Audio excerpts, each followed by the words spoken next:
자, 여러분 혹시 월급 명세서 받아보시고 하는 생각 해보신 적 없으세요? 오늘 우리가 함께 들여다볼 이 책, 칼 마르크스의 자본론이요. 바로 그 비밀을 파헤치는 열쇠가 될 수도 있습니다. 아마 이 문장 보시면서 이거 내 얘긴데? 하시는 분들 많으실 거예요. 그쵸? 매일같이 진짜 열심히 출근하고 야근까지 밥 먹듯이 하는데 왜 내 통장 잔고는 항상 제자리일까? 이 답답한 말이에요. 근데 이게 사실 우리만의 고민은 아니었다는 거죠. 바로 이 질문의 답을 찾으려고 글쎄요, 평생을 바친 남자가 있었습니다. 19세기의 말이죠. 네, 바로 칼 마르크스입니다. 오늘은요, 마르크스를 무슨 대단한 사상가 이런 거 말고요, 우리 모두가 가진 이 보편적인 궁금증을 파헤친 아주 집요한 탐정으로 한번 만나보려고 합니다. 자, 그럼 그 미스터리 추적 어디서부터 시작해야 할까요? 바로 여러분의 월급 명세서에서부터 시작해 보겠습니다. 미리 말씀드리지만 이거 뭐 지루한 역사 강의 같은 거 아니에요. 마르크스의 분석을 하나의 도구, 뭐랄까 돋보기 같은 걸로 삼아서요, 자본주의라는 이 거대한 시스템의 숨겨진 작동 방식을 파헤치는 일종의 수사라고 생각하시면 됩니다. 지금 우리가 사는 이 경제 시스템의 엔진룸을 한번 같이 열어보는 거죠. 자, 준비되셨나요? 한번 들어가 보시죠. 자, 두 번째 장입니다. 마르크스의 위대한 탐구. 이 모든 질문을 던졌던 그 탐정, 마르크스는 대체 어떤 사람이었고 또 어떤 세상을 그렇게 파헤치려고 했던 걸까요? 여기 타임라인을 한번 보시죠. 마르크스는요, 산업혁명이 정말 한창이던 19세기 그 한복판을 살았던 사람입니다. 그러니까 한쪽에서는 공장 굴뚝에서 막 부의 연기가 뭉게뭉게 피어오르는데 다른 한쪽에서는 노동자들이 정말 극한의 가난에 시달리고 있었던 거죠. 이 극명한 대비, 이 모순, 그의 모든 질문은 바로 이 현실, 그가 직접 눈으로 본 바로 여기서부터 시작됐습니다. 이게 바로 자본론이 답을 찾고자 했던 핵심 질문입니다. 굉장히 단순하죠? 하지만 정말 강력한 질문이에요. 부는 어떻게 만들어지는가? 그리고 그 부는 결국 누가 차지하는가? 즉, 돈은 어디서 와서 어디로 흘러가는가? 마르크스는 이 흐름을 정말 끝까지 추적하고 싶었던 겁니다. 자, 그럼 이제 본격적으로 마르크스의 분석을 한번 따라가 볼까요? 모든 미스테리의 시작, 그가 가장 먼저 주목했던 단서는요, 바로 자본주의를 이루는 가장 기본적인 벽돌, 상품이었습니다. 상품, 뭐 어려운 개념이 아니에요. 우리가 매일 돈 주고 사는 모든 게 바로 상품입니다.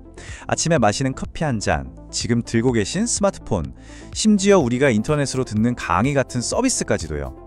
마르크스는 바로 이 아주 평범해 보이는 상품에서부터 분석을 시작합니다.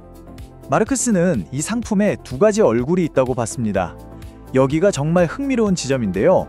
자, 슬라이드 왼쪽처럼요, 우리가 그걸 직접 쓸 때 느끼는 쓸모, 그러니까 사용 가치라는 얼굴이 있고요.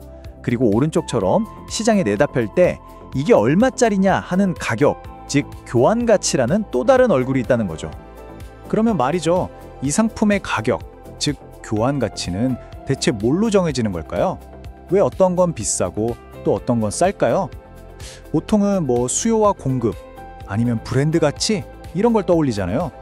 그런데 마르크스는 뭔가 더 근본적인 답을 찾으려고 했습니다. 그리고 그가 내놓은 대답은 바로 노동이었습니다. 어떤 상품의 가치는요, 그냥 아무 노동이 아니라 현재 사회의 평균적인 기술과 속도로 그것을 만드는 데 들어가는 사회적으로 필요한 노동시간, 바로 이걸로 결정된다는 거죠. 이게 바로 그 유명한 노동가치설의 핵심 아이디어입니다. 자, 이제 드디어 핵심으로 들어갑니다. 그렇다면 자본가의 이윤, 그러니까 그 많은 돈은 대체 어디서 나오는 걸까요? 마르크스가 밝혀낸 비밀의 하이라이트, 바로 모든 이윤의 원천입니다. 마르크스는 노동자 역시 시장에 내다파는 아주 특별한 상품이 있다고 봤어요. 그게 뭐냐면 바로 일할 수 있는 능력, 즉 노동력입니다. 그리고 우리가 매달 받는 월급은요, 바로 이 노동력이라는 상품의 가격이라는 거예요. 좀 독특한 관점이죠. 이 슬라이드가 자본론의 핵심을 정말 잘 보여주는데요. 자, 한번 보세요. 우리가 하루 8시간 일한다고 가정해 볼게요. 마르크스의 분석에 따르면 노동자는 오전에 일한 딱 4시간 만에 이미 자기 월급만큼의 가치를 다 만들어내요. 그럼 오후에 일하는 나머지 4시간은 대체 뭘까요? 바로 이 부분이 핵심입니다. 이 시간 동안 일한 건 임금으로 지불되지 않는 무금 노동 시간이라는 거고요. 여기서 발생한 가치, 이게 바로 잉여 가치, 즉 자본가의 주머니로 들어가는 이윤이 된다는 겁니다. 이걸 구체적인 숫자로 보면 훨씬 더 와닿으실 거예요. 예를 들어 내가 회사에서 일해서 210만 원어치의 가치를 만들어냈어요. 그런데 내 통장에 찍히는 월급은 70만 원이라면 그 차액인 140만 원. 이게 바로 마르크스가 말하는 잉여 가치의 개념입니다. 자, 그렇다면 이 잉여 가치를 만들어내는 시스템은 결국 어떤 결과를 낳을까요?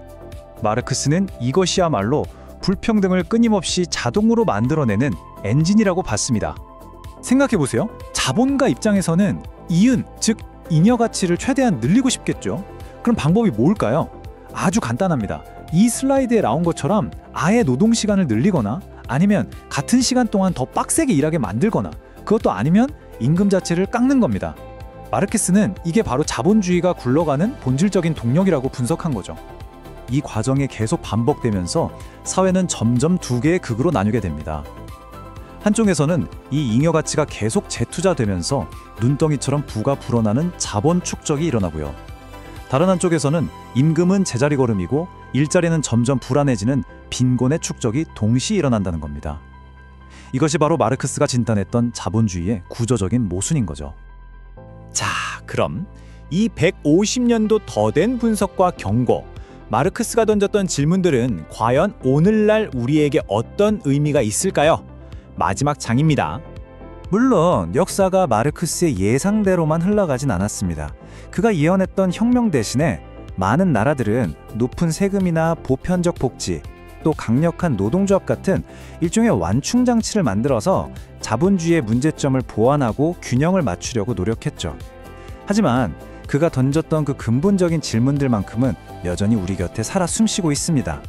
자본론은 우리에게 정답은 이거다 라고 말해주지 않아요. 대신 세상을 꿰뚫어 볼 수 있는 날카로운 질문들을 던지죠. 자, 첫 번째 질문입니다. 여러분이 만들어내는 가치와 여러분이 받는 임금 사이에는 과연 얼마나 큰 차이가 있을까요? 그리고 두 번째 질문입니다. 우리는 어릴 때부터 귀에 못이 박히도록 들었잖아요. 열심히 일하면 잘 살 수 있다. 과연 이 약속은 지금 우리가 살고 있는 이 실제 경제 구조와 얼마나 맞아떨어지고 있을까요? 그리고 마지막 질문입니다. 최저임금 인상이나 주 4일제 도입 같은 오늘날의 여러 논의들, 이런 것들이 그저 단순한 불평이나 투정일까요? 아니면 마르크스가 분석했던 이 시스템의 불균형을 바로잡으려는 어쩌면 필연적인 역사적 과정의 일부일까요? 자본론은 정답을 주지 않습니다. 다만 세상을 보는 아주 날카로운 질문을 우리 손에 쥐어줄 뿐이죠.